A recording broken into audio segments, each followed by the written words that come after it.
Yesterday at 6:57 a.m., the president tweeted, "Russia vows to shoot down any and all missiles fired at Syria. Get ready, Russia, because they will be coming. Nice and new," and he put in quotes, "smart!" exclamation point. Can you resolve the disconnect between the answer that you gave and the commitment that the president made yesterday? Today, our president did say that he's not made a decision. And I will tell you that we're meeting, when I leave here, I go to a meeting where the National Security Council will be meeting on this, and we will take forward the various options to the president. When the President of the United States says these missiles will be coming, the President of the United States of America says these missiles will be coming, that sounds to me and to the rest of the world like a decision. In the answer to another question that was asked, for the legal justification to fire missiles into Syria in response to these chemical weapons attacks, you said that we have troops in the field and we are not going to wait for them to be attacked before we take action. If we did not have U.S. service members in Syria, would you have the legal authorization to launch attacks in Syria in response to these chemical weapons attacks? Congressman, I'm going to have my lawyers start taking these questions. I look for the legitimate protection of the American people and their interests. I'm the Secretary of Defense, and I did not pick up a law degree on my way to the job, so I need to get some people to give me, I think, the specific answers to your question. Thank you. You know, the president has indicated recently his intention to launch U.S. military attacks against Syria. Article 1 of the Constitution gives Congress the sole power to declare war. Congress has not done so against the Syrian government. Section 3 of the War Powers Resolution requires the president to consult with Congress before introducing U.S. armed forces into situations of hostilities. Section 2 of the War Powers Resolution clarifies the constitutional powers of the President as Commander-in-Chief in Article 2, which you referenced, Secretary Mattis, to introduce forces into hostilities only pursuant to 1, a declaration of war, 2, specific statutory authorization, or 3, a national emergency created by an attack upon the U.S., its territories, possessions, or armed forces. Syria has not declared war against the U.S. or threatened the U.S. The launch of 59 missiles against Syria by Trump last year was illegal and did not meet any of those criteria in the War Powers Resolution. The Consolidated Appropriations Act of 2018, which was signed into law by President Trump, states that none of the funds made available by this act may be used with respect to Syria in contravention of the War Powers Resolution, including for the introduction of U.S. armed military forces into hostilities in Syria. My question is, will the President uphold the Constitution, the War Powers Resolution, and comply with the law that he signed by obtaining authorization from Congress before launching U.S. military attacks against Syria? Congresswoman, we have not yet made any decision to launch military attacks into Syria. I think that when you look back at President Obama sending the U.S. troops into Syria, at the time he did, he also had to deal with this type of situation because we were going after a named terrorist group that was not actually named in the AUMF that put them in. This is a complex area, I'll be the first to admit. It is simple, however, what the Constitution requires. So while you're correct in saying the President has not yet made a decision, my question is, will he abide by the Constitution and comply with the law? Yeah, I believe that the President will carry out his duties under the Constitution to protect the country.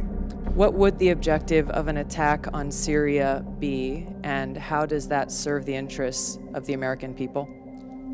I don't want to talk about a specific attack that is not yet in the offing, knowing that these are decisions, this would be pre-decisional. Again, the President has not made that decision. However, looking at the Chemical Warfare Convention, I think it's by far in the best interest of civilization, certainly in the best interest of America, that convention be obeyed by the nations that have signed it.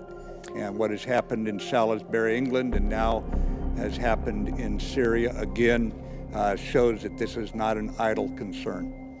So if the decision is made, as you have stated publicly, you're laying all the options on the table for the President, if the decision is made to launch a military attack against Syria, Russia has already responded, saying that they would respond to our U.S. strike. As this action is considered, can you justify for the American people how going to war with Russia over Syria serves the interests of the American people? No, Congresswoman, I can't answer that question. I'm not ready to speculate that that would happen. Would you not say that it is a highly likely occurrence given what Russia has stated directly, that they will respond? No, Congresswoman, I would not, and there's a lot of ways to respond to the violation of the Chemical Weapons Convention, diplomatically, economically, militarily, Sure. that taken in total would represent, I think, what we have to do in this world if we're going to turn it over in accordance with international norms and international law.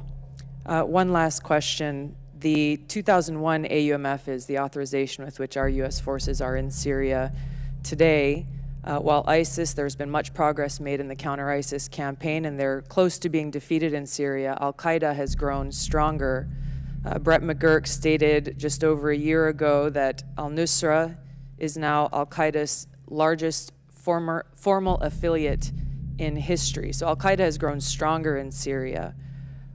Why is this, and why have our U.S. policies not gone after Al-Qaeda in Syria? Well, our policy is in Syria, which is a very complex battle space, Congresswoman, that where they're located right now, we do not want to go up into another part of Syria. We're doing this by, with, and through our partner forces. They do not have the capability to move into that region. Time of the gentlelady has expired. Mr. Brooks. Thank you, Mr. Chairman. Secretary Mattis and General Dunsford, by way of background, I was one of some of our House Armed Services Committee members who, in 2011, voted against the Budget Control Act and its sequestration provisions that disproportionately cut national defense spending and so badly damaged America's national security. Now to the current date.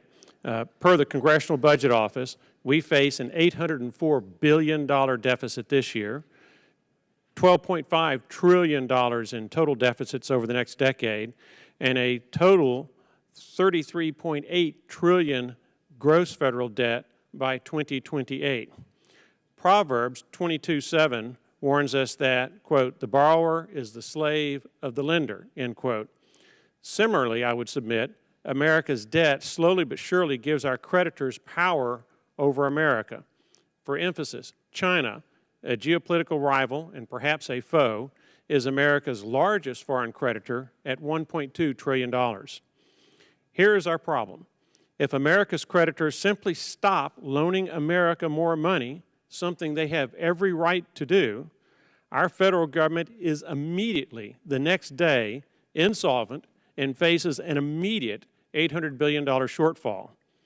If this $800 billion shortfall is prorated equally across our $1.3 trillion discretionary budget, that translates into a devastating $400 billion cut to national defense immediately. In 2011, when America's gross federal debt was much less, at approximately $15 trillion, then Chairman of the Joint Chiefs of Staff Mike Muller testified in this very same room that, quote, the most significant threat to our national security is our debt, end quote. Similarly, in 2017, when America's gross federal debt was roughly $20 trillion, you, Secretary Mattis, confirmed at your Senate hearing that, quote, the greatest threat to our national security is our own federal debt, end quote.